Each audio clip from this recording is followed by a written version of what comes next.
All I remember about my first view of the trailer for the movie Pitch Black 2000 was that it looked like just another excuse for a horror flick, albeit a good one. Who hasn't been afraid of what lurks in the dark at some point in their travels?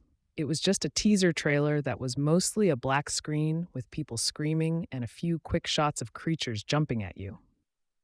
That was the last thought I gave it for several years until I saw it in a rental store and decided to give it a shot. The cover seemed to indicate it had a science fiction element to it. What an understatement that turned out to be. Pitch Black is first and foremost an extremely well-written and well-directed science fiction thriller. Yes, there is a lot of scary monsters and situations to keep you on edge for most of the film, but the context in which it takes place gives everything a reason that makes good sense, rather than just an excuse to make you jump. Still, I would not recommend it for kids or the faint of heart. Spoiler warning ahead. Set in the future, it begins with a spacecraft crashing on the surface of a desert planet and killing most of the people on board, including the captain.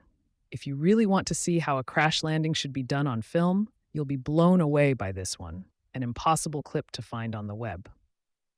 Right from the start, we are provided with at least two reasons to be nervous. First, there's an underground monster that causes some trouble, and second, one of the few survivors is a dangerous convict who escapes. The convict is Richard B. Riddick, played very nicely by Vin Diesel, who seems made for the part. In fact, this is the film that allowed Vin Diesel's career to take off. The main plot involves the survivors' efforts to get off the planet alive. The first challenge is finding food and water, and this is difficult because the star system they have landed on has 3 suns, which results in there being no night, no dark side of the planet, and no apparent clouds in the sky. They do, however, stumble upon an abandoned settlement with some supplies and a ship that needs fuel.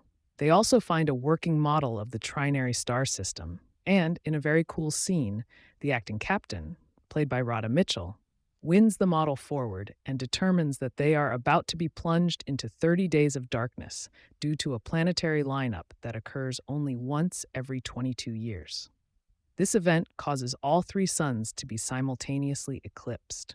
How you can get a 30-day eclipse in a trinary system is beyond me, but I digress. When it finally happens, that's when the fun starts. There is a huge population of voracious creatures that live underground because they cannot stand the light. I suppose it represents some type of underground ecosystem, because there are several types of alien creatures. The ones that give them the most trouble are the flying types, including bat-like swarms and very large bird-like creatures. When the darkness hits, they all come out like a swarm of locusts looking to eat everything in sight. The CGI is a bit disappointing with regard to the creatures, especially when various survivors get eaten by them, but it is still effective. Now, I'm not going to claim that a lot of thought went into the science in this film, but the story plays out well, partly due to the personalities of the characters and their interactions with each other.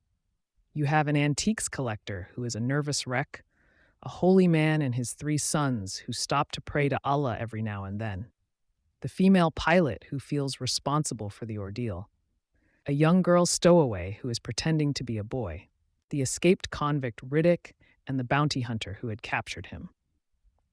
All these people must learn to work together to stay alive, and I think how they do that is the most redeeming aspect of the script. They end up having to rely heavily on Riddick for 2 reasons. The first is that he's the most survival savvy of the bunch. The second is that his eyes have undergone a special operation that allow him to see in the dark, a remnant from his days in solitary confinement. The film developed a following, and since Riddick turned out to be such a badass character, they brought him back in a sequel in 2004 called The Chronicles of Riddick. The sequel is also a very good science fiction adventure film in its own right and was directed by the same guy, but it has very little connection to the first film, except that it involves Riddick and a few of the other prior cast members. I'll mention what I thought were the most enjoyable aspects of the sequel. First, some of the best scenes in the film are the ones in the beginning, involving Riddick's recapture and subsequent time spent in the jail from hell. It really establishes him as the true badass of them all. Second, the enemy in this story is a planet conquering race called the Necromongers that drive these giant space pylons into a planet, land, and take over, and then try to convince everyone to convert to some half living, half dead state or be killed. The main highlight is the initial invasion, which really conveys a sense of nowhere to hide, terror.